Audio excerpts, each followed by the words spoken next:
It's happening again, and nobody's talking about it. The same signs we saw before every major market crash in history, they're back. But while most people are ignoring the numbers, smart investors are preparing quietly. So what's really going on in the U.S. economy right now? Let's break it down, simply and without the noise. First, inflation may have cooled, but it's not gone. Prices are still higher than 3 years ago.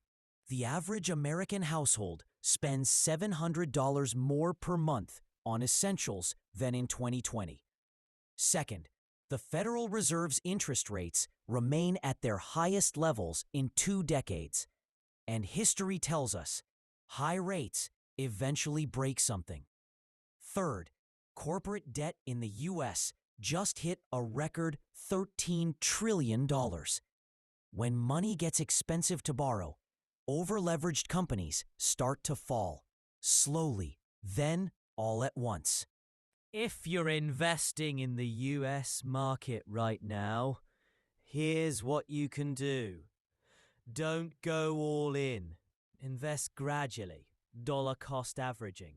2.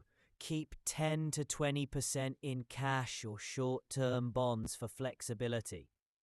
3. Focus on quality. Companies with profit, not promises. 4. And always think long-term.